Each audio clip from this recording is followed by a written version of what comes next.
You're going to cross the Gobi Desert on foot in the and just minus 40 degrees. in negative 40 degrees and just Yeah. hope that you end up in Mongolia. Yeah, and then discovered by human beings in the middle of the Gobi Desert.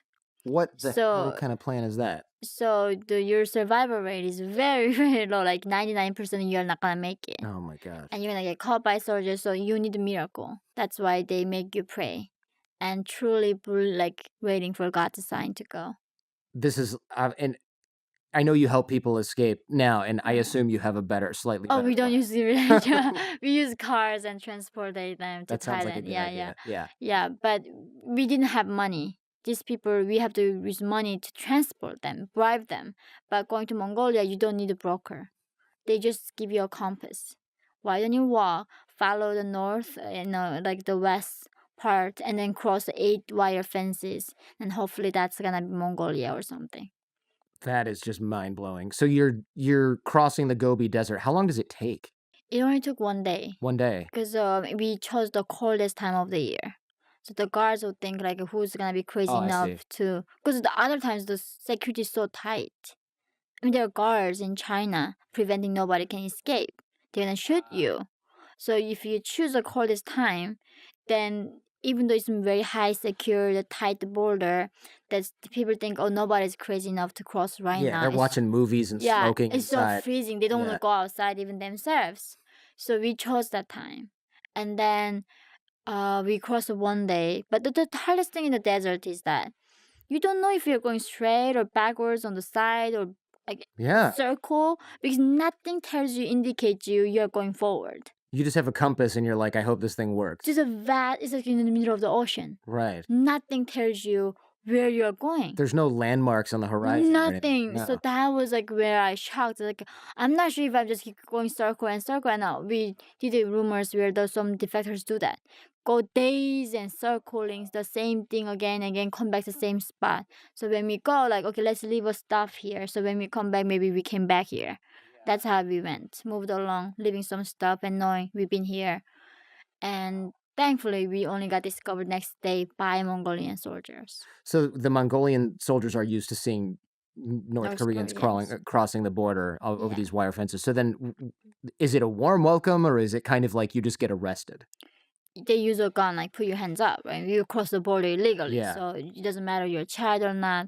And then they told us they're going to send us to China, and then send to North Korea. Which they're not really going to do. They have done that They have done that. because it's so inconvenient for them to go back to base, call the top people, get in South Korea. So much work for them. So if they can hide, I mean, usually South Chinese soldiers don't even bother to arrest, just shoot them all, and the animals come eat you. They just shoot you. Yeah. Oh my gosh. That's like, in the border is a shoot to kill order. They don't bother to arrest you. You gotta shoot them if you see any foreign object there. And God. so they just don't want to be bothered. Too much work for them. Too much paperwork they have to fill out when we caught them, how we caught them, right? So they just shoot you, and then like animals gonna do the job for them. That's awful. Okay. So obviously that didn't happen to you. You got taken in by Mongolian military border Yeah, guards. the border guards, and then they said they were going to send us back. So we all gonna kill ourselves, right? Your plan was to kill yourself. Oh, I mean, North Koreans, it's like the Jewish people when there was a Holocaust. Right. We all ready to die when we get caught. And then they eventually swayed in and helped us to go to South Korea. The thing that I don't understand and that I can't quite wrap my mind around is they've seen refugees come across the border over and over. It's not like this is the first time they've seen it. I don't know why they can't have a plan for this, or they're saying, oh, we're going to send you back. I mean, they must know that what they're doing is heartless and cruel, and they just don't care. Yeah, I mean, for them, it's fun. It's so fun, fun yeah. for seeing people begging for their life and so That's- desperate, so scared. I mean, that's the thing. Human nature is horrible. When humans are not being educated and civilized, you can become barbarians. And this is the thing about human nature that, people, not the special people, became the guards in the concentration camp during the Nazi Germany. Normal people did that. And I think that's why we need to aware of our nature. That is, kids were just never knew what compassion was, I guess. So it was really fun for them, and we didn't get killed, but one of my mom's friends, she swallowed the pears. and then they after had to take her to hospital, and then she never came back fully after Oh, that. so she Yeah, tried it because she thought they were gonna send her back, so she yeah, because that's what they said. right. So a Oh, lot that's of just pure yeah, evil. yeah. What separates you, someone who escaped North Korea, versus somebody who decides to stay? What do you think the difference is? And somebody, if they can afford to staying behind it, because like they were not as desperate as me. For me was, if I didn't escape, I would not even made a few more days there because I just didn't have So food. you weren't thinking like freedom, you're just thinking rice, Just food. food, Yeah. anything. Yeah. Wow. I mean, you know, getting starved is worse than being raped. The worst torture is being starved. Because if you don't eat, you die.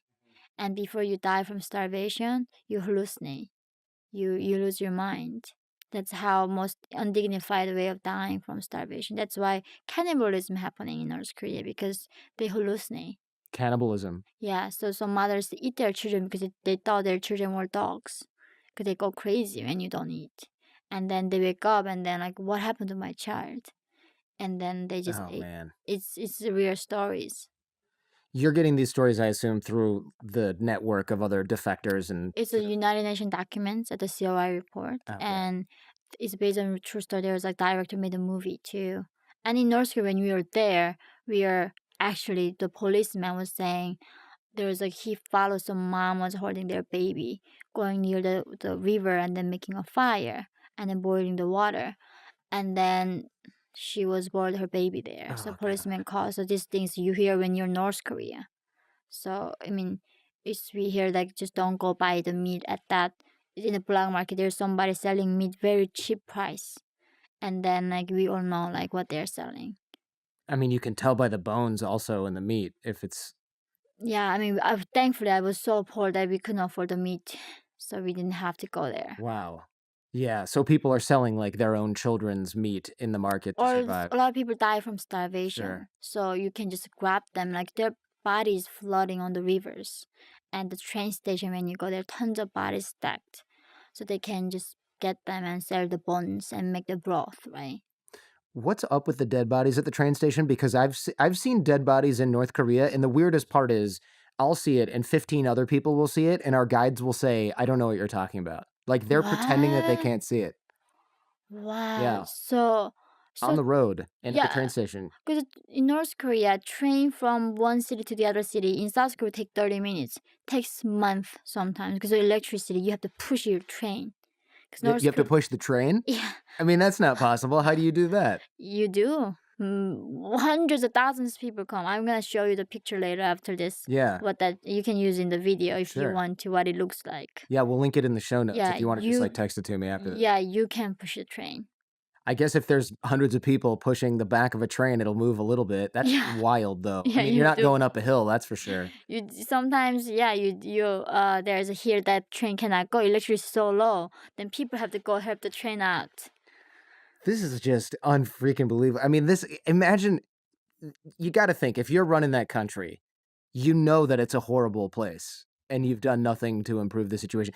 What do you think about, do you think Kim Jong Un is evil himself, or is he just part of this system that's set up by his father and grandfather and he's trapped? Because he's got to know what's going on. He went to school in Switzerland, so Exactly. he knows exactly what's going on. He knows what human rights is, Yeah, how humans supposed to be treated, but that's why it's pure evil. yeah.